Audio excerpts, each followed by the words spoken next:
Going on, guys? This is Martyrs Brigade 99 coming to you once again with another session of Killzone Shadow Fall. Alright guys, we're back at it with another session of multiplayer for noobs. And we're still sticking with the assault class. Right, and I think the last video I was pretty much talking about my transition from the support class to the assault class and how I basically saw the differences, right, and the kind of what I would perceive to be the benefits of one over the other. Now, with regard to the assault class, you know, there's been a lot of talk about some of the weapons, right? Specifically comparing the it's like STA 409 Keyzer and the M55 Rumbler, right? And you know what, I really think that's just a personal thing, because me personally, I really prefer the Keyzer, right? I mean, it's not really that much difference of one over the other. You know, one has more range, the other has a larger magazine. But for the most part, I don't know, I just like the Keyzer. I mean, you know, the Rumbler is cool, but for whatever reason, I just feel better with the Keyzer. Right, so I'm pretty sure with you guys doing your little experimenting with assault weapons, you guys will get your own personal favorite. Now, I really hate that I didn't cook that grenade a little longer and then just throw it to the ground, because I should have gotten like 3 kills right there. But if you guys notice, I threw it a little too far, ended up ricocheting off the wall, and I ended up missing my shot. So hopefully, alright, I'll be able to cover at least right there. So, kind of in trouble right there. I noticed that I had to back up, but I got caught. Those guys, not only do they have a spawn beacon back there, but they're pretty deep, right? And it's kind of obvious that they would be deep because they have that spawn beacon back there.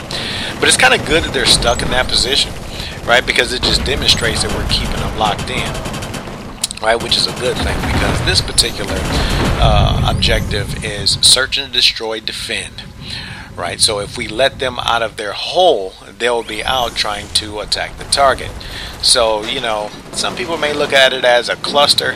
I look at it as a good thing, in the sense that, you know, as long as they're kind of pigeonholed up in that, up in that area, at least they're not out pursuing the objective.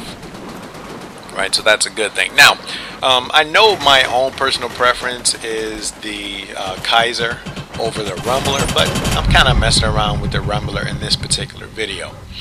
Now, okay, so let's go ahead and get back on track. The assault ability that I want to talk about for this particular video is, let's see, what is that thing called? It's the Stun Blast. Alright, now the Stun Blast basically function like a circular burst, right? And all of the enemies within that burst radius, you guys basically you get stunned, right? It almost has like a concussion-like effect. And that particular ability, it actually ranks, right? Now, obviously you start off at a level 1 and you end at level 11. Now, me personally, you know, since I'm kind of new to the assault class, I'm actually only on level 1. But the difference between the beginning level and the max level is the cooldown, right? So, in other words, when you first start out, you get a 20-second cooldown. When you max it out, you'll have a 10-second cooldown, right? And in order for you to max it out, you have to have stunned 500 enemy players. Right, so 500 successful enemy stuns, and you'll go ahead and max out the Stun Blast MK11. Right, so that's basically it. Now, like I said before, I'll have to do a little more research and analysis on the stun rate, on the burst radius, right? Because I kind of found myself in the habit of not really using it until I got real close up on the enemies, right? And then in some cases I'm too busy trying to defend or at least fight back that I'm not necessarily even thinking about hitting the burst, right? So in some cases it's especially good, especially when you let's just say you flank your enemies, you know, perhaps from the left or right or from the rear. It's actually awesome to not only catch them by surprise, but to also, get, as many kills as you can while they can move slow, and they're basically suffering until the stun blast effects are worn off. Right, and I think that's one of the best effects. Now, some people may just kind of use it so that their team can benefit from it, in the event that they may die themselves. But me personally, I haven't really used it a lot. As far as the assault class is concerned, I use the speed boots and the buddy drone the most. Right, so, just perhaps I just need to experiment with it a little more, and perhaps I might get to enjoy a lot of the features that come with that. But at least up to this point, I like to use it mainly when I catch my opponents by surprise, especially during flanking. Right, because one thing that I've noticed, and I may be guilty of it myself, there are a lot of occasions where we may be pigeonholed, or when our opponents are pigeonholed. And when they are pigeonholed, like actually right there, that probably would have been a perfect opportunity, but at the end of the day I probably would have died anyway, because you guys can see I got killed by a air support drone. Right, so I know this particular map is really good. It is really known for having a lot of those air support drones out there, and they can be really annoying, especially when I am trying to get a support beacon over to the other side. Right, because there have been plenty of times. As a matter of fact, I might go ahead and upload that video sometime soon. I remember I just logged on, right, and the match prior to being on the wall, we got stomped on. As a matter of fact, I think we got swept. Right, so after we got stumped on, I was thinking to myself, like, man, we're kind of playing against a good team. Let me just go ahead and play support. Right, so I went on ahead, switched to my support class. We ended up on the wall, and the same team that beat the crap out of us, we killed the crap out of them. And it just all goes to show you how important that support class is. Right, but enough about the support class, because we're here to talk about the assault class. So, like I said before, flanking, catching your opponents by surprise. Especially like maybe you may be in a hideout, right? Especially, let's just say, missions such as search and destroy, defend, right? Because I know a lot of times your opponents will only monitor one area, and they're not necessarily noticing you coming from the rear, right? So search and defend is a good mission. Man, you guys notice that I had him right by the back of his neck, had my knife out, and I got killed. And I actually I think I got killed by someone behind him who was shooting me as I was going through that brutal melee animation. Right. And since we're kind of on the subject of brutal melee animations, I really miss that thumbs to the eyeballs brutal melee that we used to have in Killzone 3. I don't know why they got rid of it. Now, first off, here's yet another example. Right? You guys notice I came right behind those guys, right? And granted, it's kind of easy for me to evaluate things when I'm reviewing the video, but I'm just noticing right here, I'm like, you know what? That probably would have been a perfect opportunity for me to go ahead and take advantage of that stun blast. But see, the thing is, with this kind of being new to me, in particular, using the assault class, I'm still trying to figure things out. Alright, and actually reviewing these videos, actually reviewing the footage from a lot of these battles helps me out, right? Because sometimes I'll sit here, I'll watch a video myself, and I'm like, you know what? It's a better opportunity for me to do A, right? Or perhaps next time I'll do B, or maybe instead of B I'll do C. So actually watching myself play benefits me. Right, so it's kind of good doing these reviews and just checking out the footage, right? Because it kind of gives me a little room for improvement myself. All right, so that's pretty much it with regard to the stun. With the stun blast. There's really nothing to it. You only get a 10-second benefit once you max it out to stun blast 11. It's, like I said before, pretty much good for flanking. So, that's pretty much it. And the thing about the assault class, like I said, it's kind of selfish in the sense that you don't really have an obligation other than keeping, I mean, you know, attacking objectives, obviously, right? And we're talking in particular doing war zones, because I don't really know how you would use it in a team deathmatch. I mean, I guess you would kind of use it the same by, you know, kind of flanking your opponents. But the thing is, like I said, I never played team deathmatch. Team deathmatch is just really not exciting. You know, I just like the fact that you have objectives. I really enjoy attacking those objectives. They're just fun. Alright, so now that we have wrapped up the dialogue about the stun blast, I guess I could just go ahead and continue to talk about this particular map. Now, I love this map. Now sometimes I'm on this map and I just go through straight rage, right? Because actually I can't even say me, but we're getting stomped on. And then there's other times where I'm like, you know what? We really beat those guys down. And you know, until we get clans, let me kind of just advise you guys of something in the event that you may not necessarily know.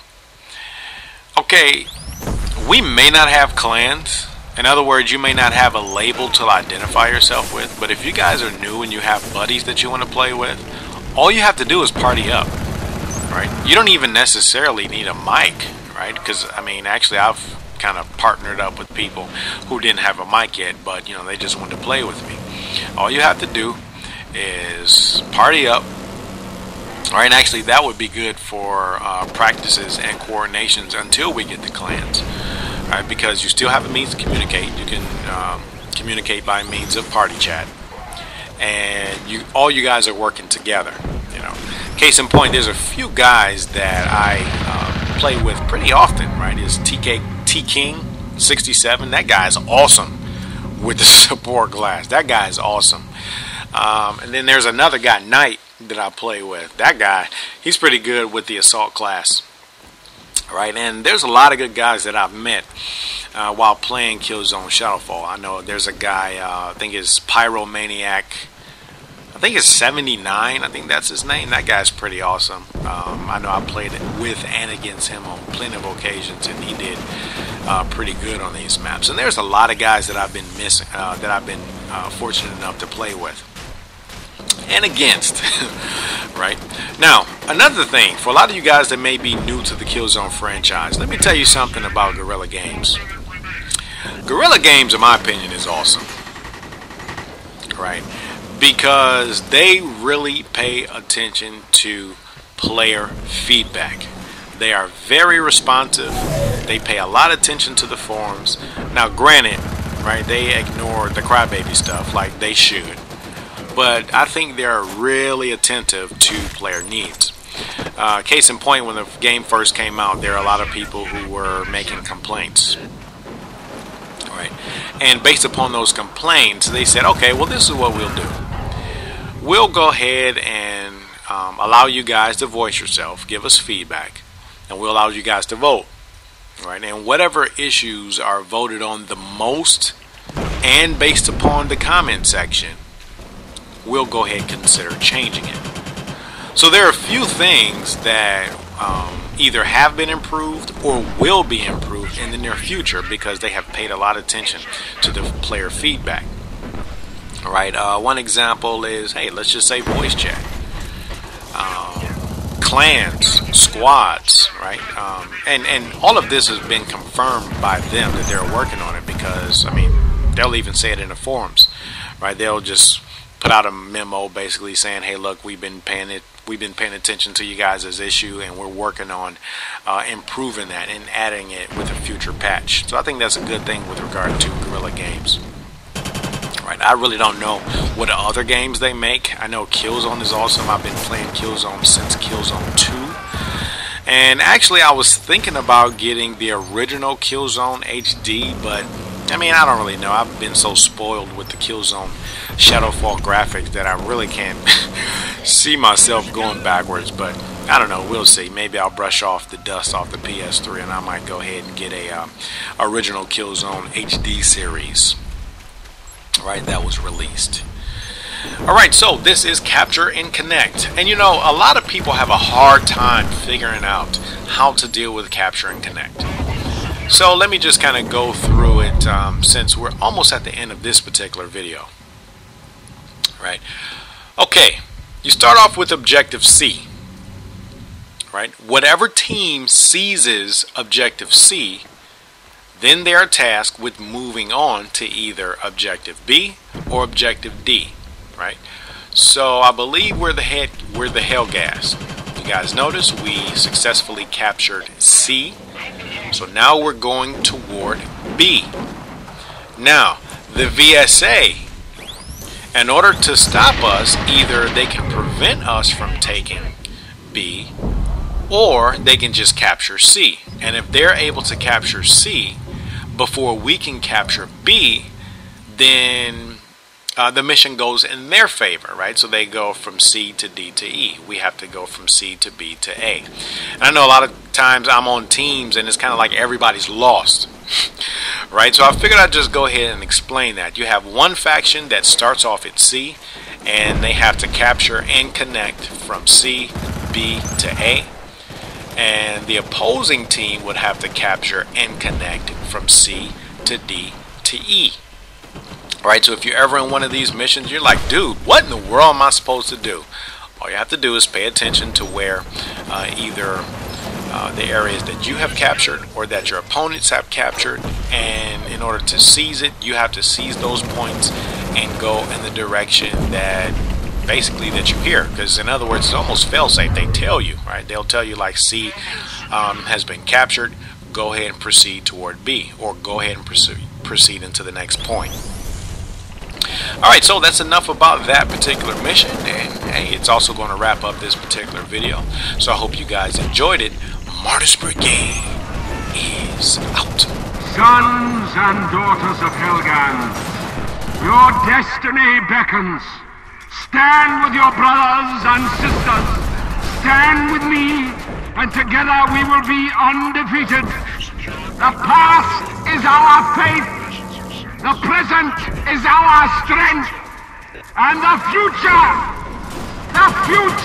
is our birthright!